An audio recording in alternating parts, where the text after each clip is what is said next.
سەردەمانێک ئەم خانووی پشتی منەوە چەقی بڕیار بووە لە شاری سلێمانیدا و تیایدا چەندین بڕیاری چارەنووساز و گرنگی تێدا دراوە. ئەمە ماڵەکەی شێخ مەحمووە لە شاری سلێمانی. ئەو ژوورەش ئەو شوێنە بۆ کە مێجەرسۆن حاکمی ئینگلیز تیایدا چاودێری سلێمانی کردووە. من زانیاری زیاتر لە میوانەکەم کامەران سوبحان ڕێخەری مۆزەخانە لە ڕێکخراوی سیدی وەسڵاو لەوێ کامەران ئەم کاتەوە باش سۆیتۆ حاڵە باشی سپاس دەکەم. چیەکەم بەتەمای چین لێرە؟ وڵا بەتەمای بیکەین بە مۆزەخانەیەکی مۆدێرن و پێشکەوتوو بۆ خەڵکی سلێمانی و کوردستان. وەجێی دڵخۆشیە بۆ سلێمانی. ئەمە گەشتۆ چ خۆ ناغێ لە سا چەند تەواو بووە؟ وەکو ڕێژە نازانم بەڵام بەشێکی زۆری کارەکانی وەکو بیناسازی تەواو بووە، تەنها هەندێک شتی کەم ماوە لێرە، بەڵام وەکو تەسیس دامەزراندن ئێستا لە دانانی کەرەستە و کۆکردنەوەی بەڵگەنامە و وەسایەقەکانی ئەو ڕۆژگارایی بەشێک لە کەرەستەکانمان داناوە وردە و دەش داێنین بەشەکەی. باشە وەکو بازەکرێ ئەمە ژوورەکەی حاکمی ئینگلیز بووە.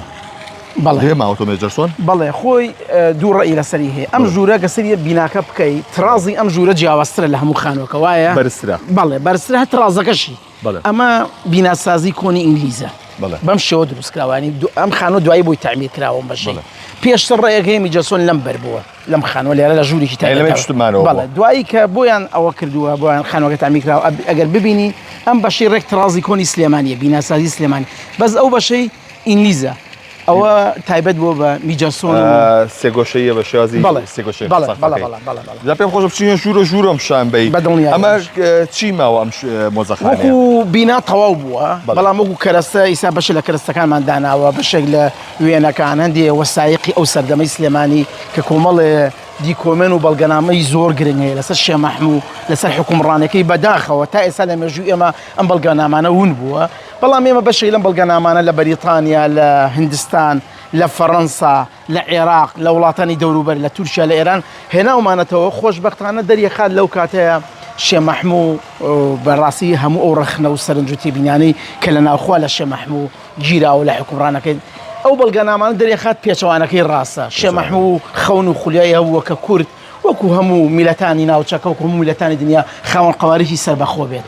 بەڵام بەداخەوە ینی شێخ مەحموو حکومەتەکەی هەر وەکو ئێستا بوو بە قوربانی ململانەی نێودەوڵەتی و ململانەی هێزە گەورەکان و بێگومان هۆکاری ناوخۆییشیە بوو. ئەم ژوورە چیە ئێرە؟ دامەناو ئەم ژوورە ژووری حکومەتەکەی شێخ مەحموو بێت.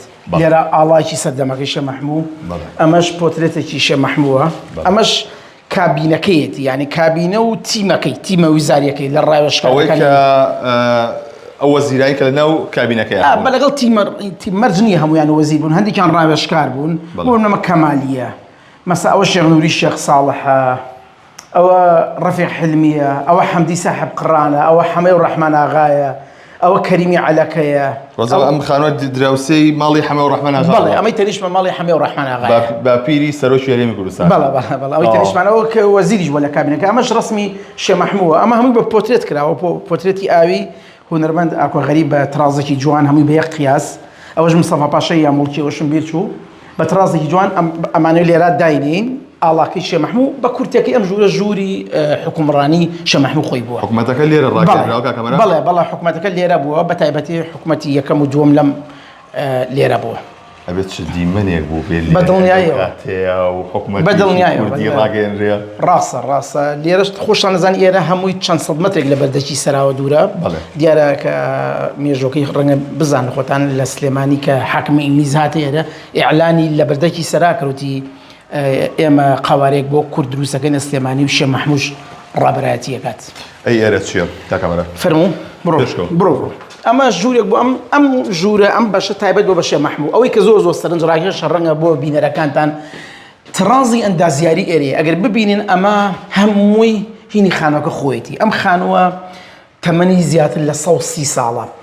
بەڵێ خۆی ئەڵێن لە ساڵی 1900 دروستکراوە، بەڵام سەرچاوی تریشمانی ئەڵێن لە 1894 بە هەر کامێکیان بێ زیاتر لە 125 ساڵ ینی سەدەونیۆک لەمەوە پێش. ئەگەر سەیری بکەی هیوادارم وێنەگرەکە جوان پیشانی بات. ئەم ڕەنگە ڕەنگی پیرۆزەیە، ئەمە بزەبت ئەمە ڕەنگی تایبەتی سلێمانیە.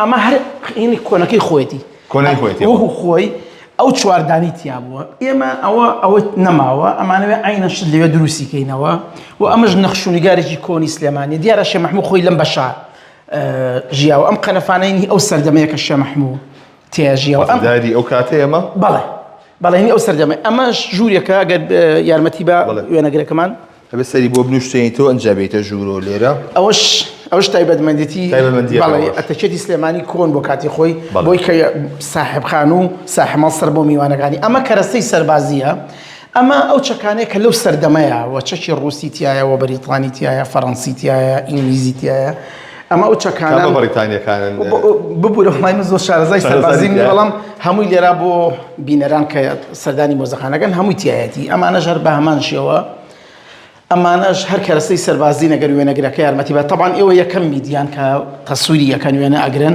چکە خۆ تەزانی ئەمە مەرحەلەی پێش دامەزراندنە هینی جوایە عروف وایە کە ئەبێ مۆزەخانە دابمەزرێ بەڵام ئێوە دەست پێشخەریتان کردووە کەناڵی ئەمەش ئەو کەرەستانە نەگەر سەیریگەن ئەمە شمشێرە ئەمە گولە نەبڕە ئەمە دەمانچێ هیچیان ئەو کەلوپەلانن کە بە شێ مەحموو خۆی بۆیە هینی سەردەمە بووە بەڵام هەمانە گولە نەبڕێکمانەیە هینی هەرینی خۆی بوو بە خۆی بووە بەڵێ ئەوەشمان هەیە اینجا ئەمە تقریبا هەر ئەین ئەگەر بیبینی ئەم ڕەنگەش هەر کۆن کاتی خۆی هەبوو لە سلێمانی پێیان و تۆش تاقانەتان دروست کردەوە یا خۆی هەروە بووە ئەمە وەکو گەڵگەج وایە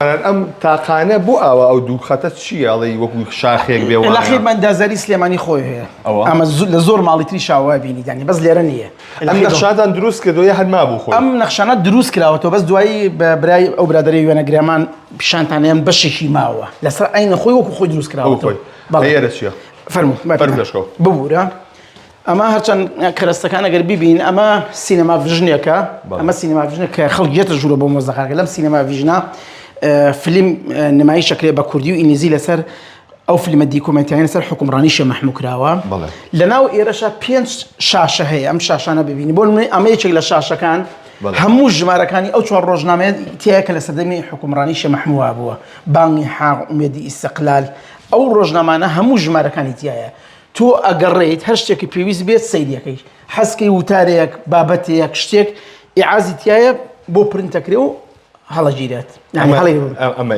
ئەمە تریش بۆ ڕسم و هەندی وەسایقی سەردەمی شێ مەحموو هەندی دیکۆمنت کە ماوەتەوە دەزن و سا کۆمەڵشتە ئەمەش بە هەمان شێوە هەر بۆ هەندی وەسایق ئەوانی تریش هەر بۆ وەسایق و بەڵگەنامەیە کە لەو سەردەمایە هەبووە کە دەستمان کەوتو بە زمانی کوردی عەرەبی ئینگلیزی فارسی ئەمەش هەر هینێکی جیاوازە ئەمە لە هەموو ماڵەکانی سلێمانیە لە زۆربەی ماڵ دیارە گەورەکان ئەمە کوورەیە کوری ئەو سەردەمی ئەمە بوو خۆی بوو هەر ئاوا بۆ بەس تازە کراوەتەوە کۆنەکەی هەر ئەم نەخشەش ئاوا ئەوەش نەخشێکی خۆی ڕەنگەکەش هێروها بووە باشەمە بەدار ئاگریتیا کراوەتەوە بەڵە بەدار کراوەتەوە ئەمە داری تێ و کراوە تەمەنی سایمە بۆرەکەمان نابردووە بەڵام لە بۆری ئەچێتە سەرەوە و هیچ شتێک نایەتەوە ئێرە ینی دووکەڵ نایەتەوە ژوورۆ هیچ دووکەڵێک نایەتەوە ژوورۆ ینی بەس نەخشەکەی نەخشە سازەکەی زۆر جوانەگە سەریکەی نازانم ئەگەر دیقەت بێ زۆر جوان تایبەتە بۆیە ئاخر بۆ سەیریەکەم باشە کاکامەران تەلارسازی لە سلێمانیە ئەمەنە پێشکەوتوو وەلا زۆر سلێمانی خۆتەزانی یەکێک لە تایبەتمەندی سلێمانی لەبەرەوەی کە شارێک بۆ لەسەر داوای میرەکانی بابان دروست کراوە این دروست کراوە شارێک بۆ نمونە خەڵکی بازرگانن بەناوبانگەکان خەڵکی خەیاتە بەناوبانگەکان مەسەلەن خەڵکی دەزڕەنجینە بەناوبانگەکان وەساب بەناوبانگەکانی ئەطرافی سلێمانی هەمووی هاتوون لە سلێمانی کۆبوورەوە ینی سلێمانی لە سەرەتای دروستبوونیەوە پێگاتەیەک بۆ لە خەڵکی جیاواز بەڵام خەڵکی دەزڕەنجین مەسەن پینەچیە بەناوبانگەکان مزگەرە بەناوبانگەکان وەساب هەمووی هاتوونە تێرە بۆیە ئەگەر دیقەت بی لە ماوەی 200 ساڵی ڕابردووە دیارترین تایبەتمەندێتی سلێمانی بیناسازیەکەیەتی ئەگەر بیریشی ینی سەرنجیشی بۆ ڕاکێشم شتێکی لە سلێمانی ئەگەر بیستی بێتەوە بەردی مەڵکەنی خۆم ئەم شوێنی سامێتیاوە ساوین ئەمە گەڕەکی مەڵکەنیە هەمووی بە بەردی مەڵکەنی زۆر تایبەتمەندیتی یەکێ لە تایبەتمەندیەکانی بێ 200 بۆ 250 ساڵ ئەمێنێتەوە یەکێ لە تایبەتمەندیەکانی زۆر قورسە ینی هەموو کەس ناتوانێت یەکێ لە تایبەتمەندیەکانی بەردی مەڵکەنیەوەیە بە ئاسایی ناشکێنێت ئەمانە هەمووی کەسی شارەزایەوێ اینجا دیوار بەندی ئێرە ئەم دیوارانە چۆن دروست کرا وەکو ئێستا بە بلۆک دروستەکە دروست نەکراوە دوو چین بۆ چینێکی لێرە لێدراوە ئێستا ئەمەی پشتەوە چینێک لێرە چینێک لێوە ناوەکەشی کردوانە بە وردەبەرد تقریبا 65 بۆ 85 سانتیمە چیە مەکارێنەوە لە ناوەکەی بەردیانداناوە اینجا شتێکە پێڵن سمڵ چییە؟ کۆکراوەیە مەوادێکە لە گەچ و خۆڵ بە زۆر ئەمێنێتەوە. زستانی سلێمانی لە سیەکان و چلەکانە زۆر سارد بوو، هەتا سەرەتا هێشتاکانیش سلێمانی زۆر سارد بوو، ئەمە بۆ سەرما زۆر بەرگە ئەگرێت. بۆ هاوینیش فێنێکترە لە چاو شوێنی ترە، لە چاو خانووی ترە. ماڵیە باش دیوارەکەی بەردار هەروایە مەڵکەنین نەوەڵای ئەمە لە شوێنێکی ترین. ئیتر لێرەوە ئەمەش بەشێکی ترە لە مۆزەخانەکەمان. ئەمە تایبەتمان کردووە بە ئەگەر کاچی وێنەگر بێت یارمەتیمان بات، ئەمە تایبەتمان کردووە بە هەموو ئەو وەسایقانەی لەسەر حکوومەتەکەی شێخ مەحموود ئەو قۆناغی سلێمانی ئەگەر سەرنج بن ئەم دوو پارچەیە ببینن. ئەو دوو پارچەکەیە ئەمە وەکو خۆیەتی، ئەمە هینی خۆیەتی، ئەمە هینی ئەو کۆنەی سلێمانیە. ئەوەمان لەسەر ئەو دروست کردووە سەیری بکەن ڕەنگەکەی جیاوازترە. ڕەنگەکەی جیاوازترە بەتەمەنی بۆ یەکەنەوە هەرو جوانەکەی خۆی ئەوە ژەر کووریەکە تایەتی. ئەمە ژوورێکە لە سلێمانی کاتی خۆی پیاوەدۆ کەلەجی ژوور پشتهەیوانی پێڵم پشتهەیوان بۆ لە زۆر ماڵا بوو. بۆچی بەکاراتەوە؟ یا بۆ کەرەسەی زیایە یا بۆ هەندێک پشودانی عیلەکە. مەسەن باوکەکە دایکەکە ئەچن تۆزە مەحرەمترە لەوێ ئەخەوێت ئیسراحەتەکە. من خۆم بیریمە هەشتاکان ماڵمان ژووری وامان هەبوو لە پشتەوە، زۆر جار باوکم لە پشتەوە ئەخەوت، یا میوانەیە یا کەسێکە لە پشتەوە بەس بۆ خەوتن بەکارەوە زیاتر، بەڵام هەندێک جاریش بۆ کەرەسەی زیایە ئێرە شوێنێکە هێشتا تەواو نەبوو بێگومان. ئێرەی ترە توانین بڵین لە حکومڕانی کوردستانەوە چین بۆ ئینگلیس. ئەمە شوێنی مانەوەی میجەرسۆن بووە. ئەمەش هەر ئەو پارچەیەکە لەوەی کە ماوە ئەم دیزاینە جیاواز لەو بەرەوە نەخشەکانی وتر ئەم تۆزە هەر کۆنەکەی ماوەتەوە بۆی کە بینەر بزانێت ئەو بەرەوە نەخشەکە ئەم بەرەوە نەخشێکە. بەڵێ جیاوازن، دوو نەخشی جیاوازن. یانێ دەسەڵاتی ئینگلیز و کورد جیاوازن. بەخوا ڕەنگەوەژە فەرم کاکا بەڕایسا چینە دەسەڵاتی ئینگلیزەوە ئەمە چینە دەسەڵاتی بەرپرسەی هینزەکانەوە میجەرسۆن و میجەر ئۆئێڵ. ئەم سورەیە هەر لەسەرەوە دروستکراوەیە خۆتان داتانەوە دامەناوە بەس هینی ئەو سەردەمەیە گوزارشە لەو سەردەمە.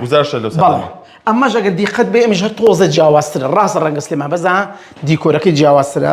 ئەمەش ئەو بەرپرسە ئینازانن کە لە عێراق و کوردستان لەو سەردەما میجەرسۆن و میجەر نۆئێڵ و ئەوانە لێرە حکمیان کردووە. ئەم قەنەفەش هەر هینی ئەو سەردەمەیە، بیستەکانە بە ترازی ئینگلیزی دروستکراوە.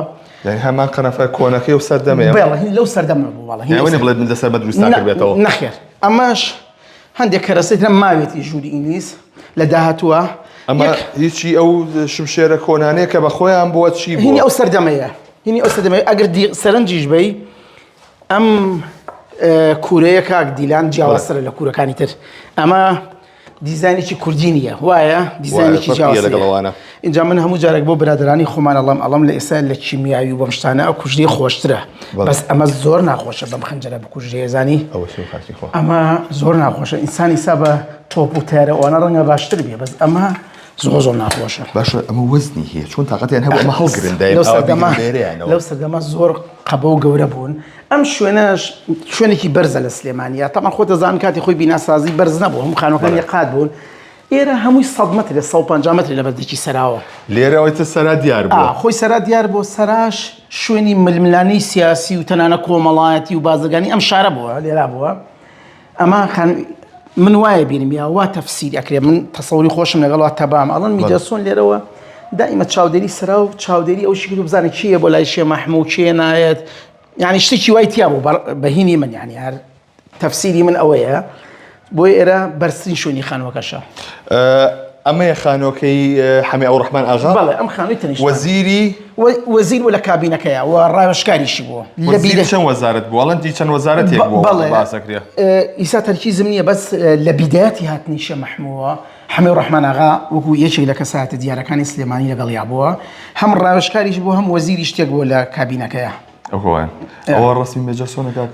بەڵێ ئەو میجەرسۆنە خۆش میجەر نۆئێڵە ئەوانش هەمووی ینی ئیسا ناویان نازانم بیرم نەماوە بەڕاستی، بەس ئەینووسین تەبان. و ئەم ژوورە وای لە یەکەین لە مۆزەخانەکە کە خەڵکێک هاتە سەری هەستکات لە فعلەن لە ژووری سۆنا بووە، یعنی خۆی مۆزەخانەش ئامانجەکەی ئەوەیە کە تۆ چوویدە شوێن هەستکەی لەو سەردەما بووە. ئەمەش مهمە ئەم خشتانە، ئەمە ژینی و سەردەمەیە کە دروست کراوە، هەستەکەی ئەمەش هەر جۆرێک لە تایبەتمەندیەتی و جیاوازی پێ. ئەم سەقفەش دروست کراوەتەوە تەبان، بەڵام شێوازێکە لەو نەخشە سازی دیزاینی ئەو سەردەمە زۆر ئەی ئێرە ئەمە شوێنی ئیسراحەتەکەی بووە؟ ئەڵەن ئەمە شوێنی ئیسراحەتی سۆن بۆ خۆت دەزانی ئێمە لە بەڵگەنامە لاوازین بەداخەوە، بەڵام ئەمەش وایە لێرەش هەر جیاوازەکە دیلان سەیریکە دووستێ پەیرەش هەروە بۆ یەیتە ژوورۆ یەیتە ئێرە ئیتر ئایا ئەمە پەردەیەکی تیا بۆ جاران لێرەش هەگەر سەرنجبان هەر بەردەکی سەرا لە بەردەستایە یعنی دیزاینەکەی زۆر وتکراوە بەس تۆ ئەو بیناوشتە ئێوە ێستا بینایی لە دروستکراوە دیار نەماوە ئێستا ئەو بینایە ئەو دوو تەنشیاوە لای پاسەکانی توی مەلیکە بەڵێ ئەو دیوەوە بەردەکی سەرایە بەڵێ وایە یعنی زۆر سەی دروستکراوە بەڕاستی هەم پەنجەرەکانی هەم ئەم تاقانە ویسوێتی لە کاتی خەویشە ئەگەی لە دەرەوە ڕاستە کاکە مەران ئەم سەرقادرمەیە هەستەکەم ڕسمێکی لێ ژیراوە ئێرە چی بووە ئەمە شوێن تەمان جوانە دیزانێکی جوانە ڕسمێکی کۆن هەیە بەشێک لە میجەسۆنیە بەس بەشێک لە سەربازانی بەریتانی و بەرپرسە بریتانەکان لەگەڵ بەشێک لە کەسایەتی کوردی سلێمانی لە ڕسمێکیان گرتووە بەڵێ زۆر جوانە بۆ تەنێرم هیوادارم داینی بەش ڕسمەکەمان هەبێ لێرەیە بەیادی ئەو سەردەمەوە کاکە مەران ئێرە چیتری ماوە ئەمە کەی تەواو ئەبێت ئەمە ئێمە دامانناوە لە 16 یادی ئەعلانکردنی حکومڕانی شێخ مەحموود هیوادارین ئێوەش دوعای خێرمان بۆ بکەن لەو ڕۆژە تەواویکەین یادی لەدایکبوونیشمە بەجددی پیرۆز بەکای دەیان یادی تۆ هاوکاتە لەگەڵ یادی یەکەمین حکومڕانی کورد لە شاری سلێمانی پیرۆزبایی یەکەم ئەو ڕۆژگارە ئەو ڕۆژەش بێ 16 تەمەن باقی وێت گوڵێکی پێشەشەکەم بۆ 16 بەنیازن ئەمە بکرێتەوە چی بۆ هێنن لە دەرەوە کەرەستەوشێت باسم کرد ئێستا حالیەن ئیش لەواکەین هەم لە هندستان هەم لە بەریتانیا هەم لە تورکیا لە ئێران هەموو ئەو شانەی ڕبتی بە خودی شێخ مەحموود حکومڕانەکەشی ئەم دووشتە جیاوازە هەم شێخ مەحموود کەساتی هەم حکومڕانەکەی بینیەوە بە کوردستان ئەوەشمان بینە چێ ژێر ئەم بینایەش هەمووی ژوورە ئەم ژوورانش باسێکین لە دەرفەتێکا باکە افتتاح کرا وەرە سەیریکەن ئەو کاتە کراوە بێ و هەمووی ئینشاءالله شایەت وەکو ئەشکەوتی جاسەنە چی دیێن ئەو کاتە شێخ چووەتە بەڵێ وەڵی ئەشکەوتی سێشت هەیە زۆر مهمە لە سەردەمی حکومڕانی شێخ مەحموود یەک ئەشکەوتی جاسەنە دوو شەڕی دەربەنبازیان سێ مزگەوتی گەورە کە قبری شێخ مەحموود لێیە وڵات بەرنامەی ئەومان هەیە کە لە جۆرێ لە جۆرەکانە بەهۆی سریدیەوە لەم شوێنانە دروستیان کەینەوە ئەشکەوتی جاسەنە بەڕاستی هەر ئەشکەوتێک نییە شێخ مەحموود ڕای کردبێ و چوو بێتە ناوی و قەسف کرابێ و دیفاعی کردبێت بیری نەچێت حکومڕانی شێخ مەحموود لەو سەردەمەیە کە ڕۆشتۆ خۆی و چەکدارەکانی تاکە شتێک بردی لەگەڵ خۆیان چاپخانە و دەرکردنی ڕۆژنامە بوو لەوێ ڕۆژنامەی دەرکرد شێخ مەحموود ئەمەش مەسجی ئەوەیە کە بەڕاستی شێخ مەحموود لەگەڵ وشە و لەگەڵ کاری ڕۆژنامەگەری و لەگەڵ ڕاگەیاندن نابووە ئەمەش مهمە تۆ حساب کە تقریبا 100 ساڵ لەمە پێش حکومڕانیەکە بووە حاکمێکی کورد بەرپرسێکی باڵای کورد لە سلێمانی قەسف کراوە ئێری چۆڵ کردووە چۆتە ئەشکەوتی جاسەنە لەوێ هەر خیاڵی لایەوە بکە چۆن ڕاگەیاندنیەکێ بێ و ڕۆژنامەیەکێ بێ گزارش لە خۆی بکات بۆ کورد بۆ ئێمە ڕەنگە مەشتێکی مهم بێت ئەشکەوتی جاسەنە چی دەکەن ئاماژەم پێوتم ئەشکەوتی جاسەنە ڕەنگە لێرە شتێکی بۆ بکەین لەگەڵ شەڕی دەربەنبازیان بە سریدی هەوڵبین لەم شوێنانە هەندێک شتی بۆ بکەین کە ئەو ئاماژە پێ ئەمە بەسم ئەشکەوتی جاسەنە خۆیەتی ئەشکەوتی جاسەنە بۆ ئێمە زۆر مهمە ئەگەر ئەوێ بەدنیازن ئەوێش دەستکاری بکەن و ویشی لێ بکەن لە ئەشکەوتی جاسەنە خۆی پرسیارێکی محریج بوو بەڕاستی خۆم بۆ ئامادە نەکرد بۆ لای حەقە لە ڕاستیە بۆ تەزانی هەندێک گرنگی هەیە بۆمان ئەشکەوتی جاسەنە ئەوە شێخ مەحموود لێ بۆ ئەشکەوتی جاسەنە ئەوەی کوردی باکوور بەڵێ پرۆسەسێک دانانەکەش لەوێ بووە هەندێکی تریژ هەیە کە ڕەنگە بەرنامەکەی تۆ دەرفەت نەبێکە گرنگی بۆ ئێمە هەیە کاکە مەران من زۆر ئەزەی جەنابتممە سپاس بۆم دەرفەتە سپاس بۆ 1964 کە هیچێکە لە میدیا باش و تایبەتەکان لە خزمەتانین بۆ هەرچ بابەت هەبێ خزمەت بێ بە شاری سلێمانی زۆر سپاس شۆڕشی گەلی کورد ئێمە لە خزمەتانین زۆر بۆ شاری سلێمانی کوردستان دەی چاوەکەم سپاس دەکەم بەڵێ ئازار خۆشەویستان وەک باسییان کرد بڕیارە لە 16 ئەم وەزەخانەیە بکرێتەوە بەڕووی گەشتیاران و میوانان و خەڵکی هەریمی کوردستان و شاری سلێمانیدا کە زۆرترین بڕیاری سیاسی کورد لە سەردەمی شێخ مەحموودە لەم خانە دەرکراوە.